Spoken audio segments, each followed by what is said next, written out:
Hey there, my friends. Happy Tuesday. It's Jen Pitta with By the Shore Stamping. I am actually going to do a scrapbook page for you today, which I don't normally do very often for Teach Me Tuesday, but I wanted to do this page. Shelby is getting much bigger, and so I thought I would document some of these early photos. And I only had a few more pieces of this Hydrangea Hill paper left over after designing my Sweetly Scrapped pages from this month. So this will be a bonus project if you get the Sweetly Scrapped kit.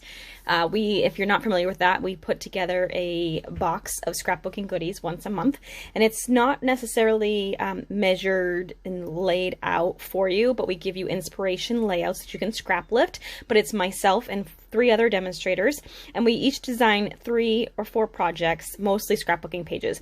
And so you get that exclusive PDF of those ideas, those inspiration sheets, and then you also get a goodie bag of, or a goodie box, I should say, of materials to use on your own scrapbooking. So it's usually a full pack of paper. This month it's going to be the full pack of the Hydrangea Hill Designer Series paper, and then an embellishment of some sort. This month, I believe, I'm trying to think what we're using. I believe it's the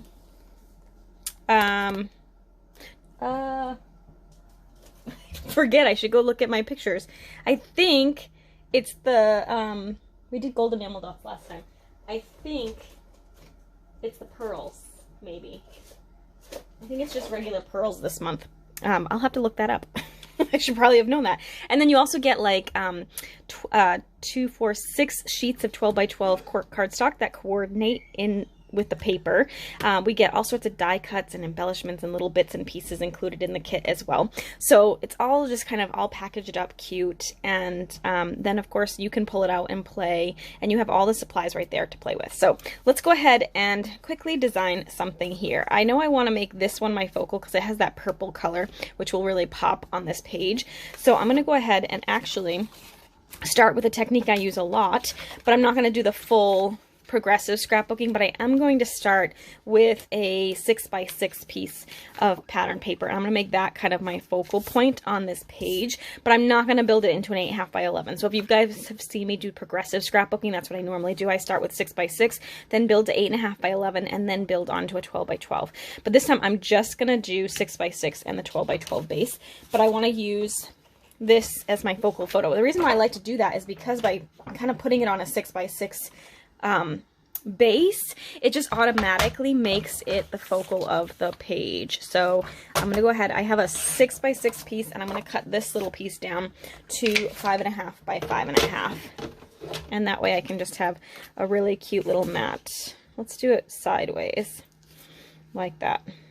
I do think I'm going to mat this photo again, so let me just grab a little bit of white, and we'll do I like to cut those, I cut all those photos to 4 by 4, and that's a great size if you have 8.5 by 11 paper, because then you can just cut your photo mats to 4.25 by 4.25, which is right in half, and you get a lot of layers out of that one 8.5 by 11 sheet, even though you're scrapbooking in a 12 by 12 size. So I'm going to go ahead and layer this on here. And I have some of this beautiful gorgeous grape ribbon, so I think I'm going to use some of this. We usually include a little bit of ribbon too, so I'll usually include a couple of yards of that, which this month it's this pretty purple, which works fabulously. I'm really like really surprised that I can't remember what the embellishment is that we were using. My pages I did a while ago, and so I can't remember.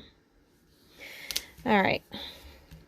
And I don't know where they are at the moment. My office is a complete wreck because I'm in the middle of prep for Cape Cod Creative Escape. It's virtual again this year. So there's lots of pillow gift production and make and take prepping that's being done. And so my office is a nightmare. Okay, so I'm going to go ahead and take a little bit of this, and we'll wrap it around this panel. I'm going to tie a little bow in it. I don't normally tie a bow on a scrapbook page just because it's usually pretty thick, but that's one of the things I love about this paper is it is pretty, I mean, this ribbon, it's sheer, so it's not really bulky. So I think it will be fine in my scrapbook albums and not cause too much bending or warping. You do want to be careful when you're putting stuff on your pages to not use anything that's really, really thick, because it can bend and warp the pages above or below it. So I'm just going to do this. Do a cute little bow here. It's crazy how different Shelby already looks. Like, her face looks like such a little baby face now. We haven't weighed her in a while, but she's pretty hefty these days, and she certainly doesn't look like this picture here. I was looking at it when I was cutting it. She looks like all skin and bones. She certainly doesn't look like that anymore. She's definitely well taken care of and she's got lots of meat on her bones. I'm actually out of dimensionals, the regular ones, which is kind of scary. But I'll just use these. It'll be fine. I'll just use a little more than I normally would. So it'll be fine. So you can see that came together really quickly. I'm just doing a quick little layer with the striped pattern paper. And I'm going to layer this. Come on, come off.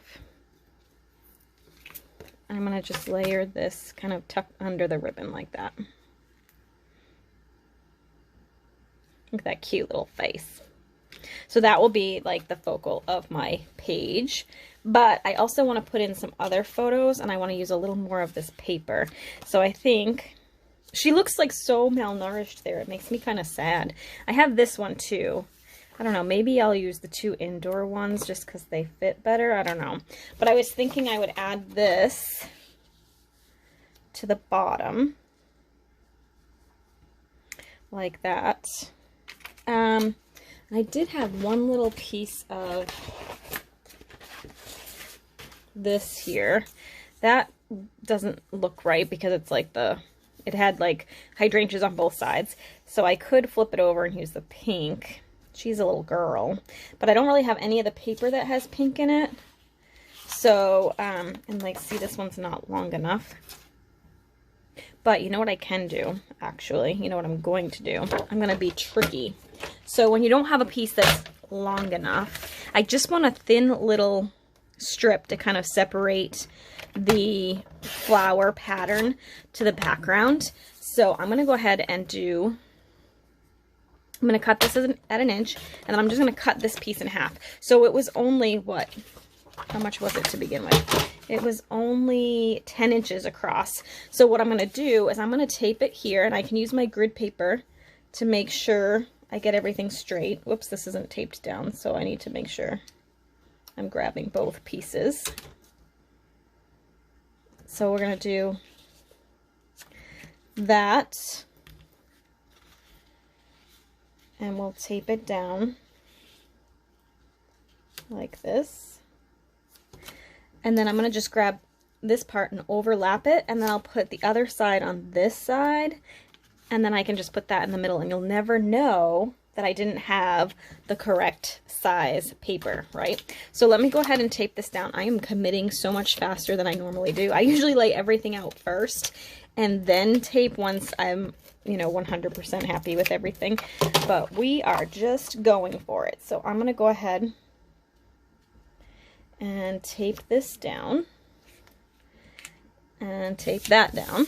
Now I'll just put a little bit of tape on here and get this taped to the edge. And I am going to use my grid paper to make sure I get these lined up here. So I'm going to use, I'll line it up with this little line right here just before the dark line. It'll be easy to see on both sides that way. And then I'm going to just go ahead and do the same on this side. So there's the dark line. I'm going to do just underneath it, which happens to be a dark line here too. And that will make sure that I keep it lined up. It's actually a little bit off, I think, but nobody will really notice. So I'm going to put that like that. And then I think I might actually mat both of these on purple as well. And I already kind of did a, I did the mats ahead of time thinking that I might want to do that.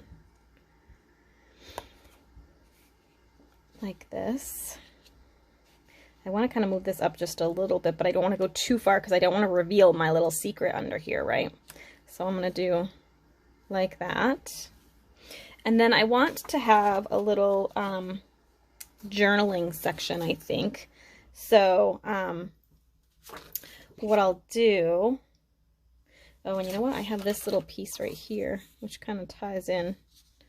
I could have done that under here, actually, but that's okay. It ties into that. I might actually, you know what I'm going to do? I'm going to actually do a little 1/2 inch of this along each of those photos. So those photos are 4 by 4. So I'm just going to take a 4 by 1/2 inch piece and another 4 by 1/2 inch piece. Whoops. And I'm going to layer them here just to pull a little bit of the purple in. So on the sides like that. There. Kind of cuts off a little bit of her ear. Maybe I should do even smaller, but it'll be fine. I might move it over just slightly and trim off the edge. And I'll just do the same thing over here. Like that. Okay, so let's go ahead and do that while we are working with this. And I'm going to attach it to the photo itself first before putting it on my mat so that I can control it. So we'll just do that. And this is just we're just pulling in some of the stripes from the focal point image. I kind of put that on really, really crooked. I apparently should have used my grid paper for this too. Let's move it over here. And I can, let's move it to like right there. And then I can use that one as my measuring stick. There we go. And then I'm just going to trim off that little bit that is overlapping.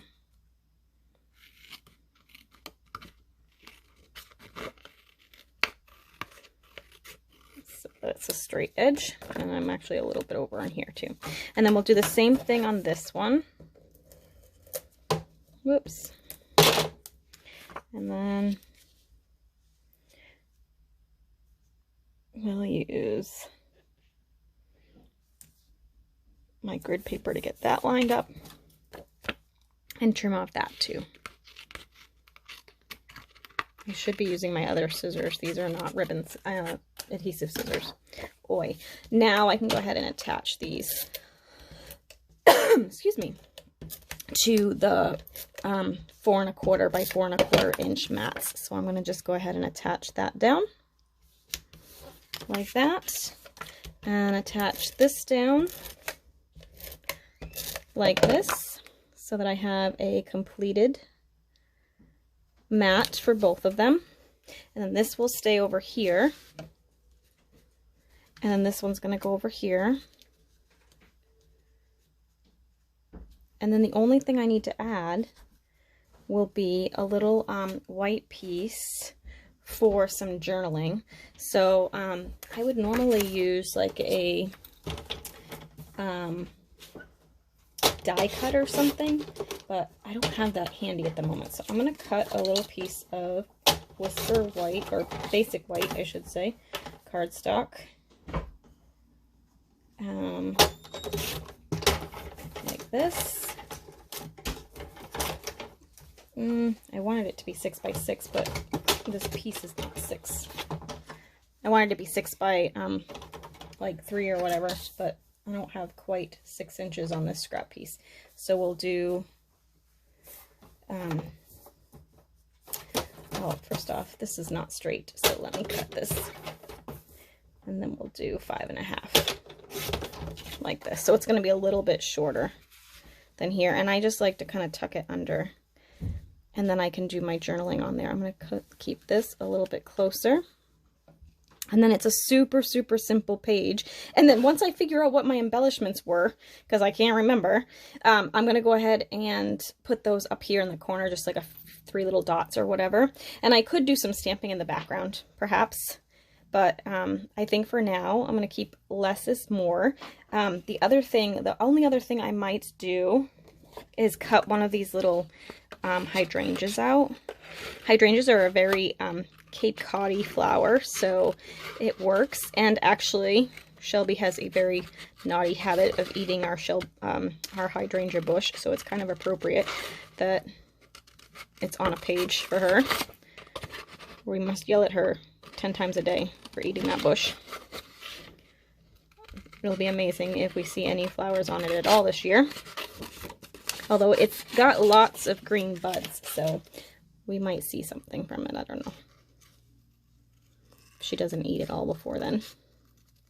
I'm cutting out kind of those big, or the little leaves that are in here. I'm just using the larger ones, just because they're easier to cut, so making it easier on myself. There we go. So we're going to do this. And then I'll probably pop this up too, and just kind of stick it, I don't know, maybe like right here. So I'll just put some dimensionals off to the side here. I love using my pattern paper as like an embellishment. So when you're using your pattern papers, look at them to see if there's any part of it that you can use as kind of a detail on your page. So we'll pop that there. And then I'm going to go ahead and tape this under this page. Oh, I didn't tape any of that down yet, did I? So I'm going to just kind of eyeball that, put that here.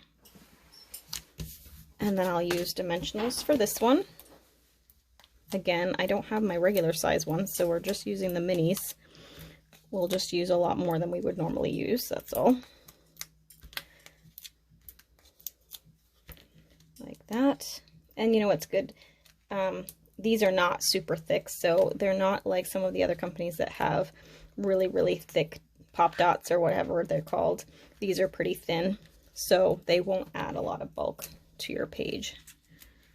So I'm going to go ahead and do this. And I'm leaving a little bit of journaling space there. Not sure that's actually 100% straight. I don't think it is, but it's fine. I'm going to be fine with it. I can always maybe add some more embellishments or something to make it look more straight. There's always a way to fix it, right? And we'll put those here. And we're just about done. It takes a lot longer to get these dimensionals off when they're the mini ones. We'll put this here. So I'm actually popping all 3 of the photos. You, again, could leave them flat if you didn't want the bulk, but it's all good. I don't mind actually having some bulk in mine. It does warp them a little bit, but it's not too bad. All right, here we go, last one, and we are finished. So all I have to do is do my journaling and figure out what the embellishment was that I was using on the other pages and add that here, and we are finished with the page, so you can kind of see the whole thing. And that's it. So super simple page. Again, this is the Sweetly Scrapped box for this month. So the registration closes on Saturday. So if it's something you want to give a try, I would love to have you join us. I'll put the link for that in the description of the video. And of course, if you have any questions, feel free to shoot me an email at jenpitta@comcast.net. It's JENPITTA at comcast.net. And I'd be happy to answer any of those for you too. All right, until next time, have a great week and we'll see you soon. Bye.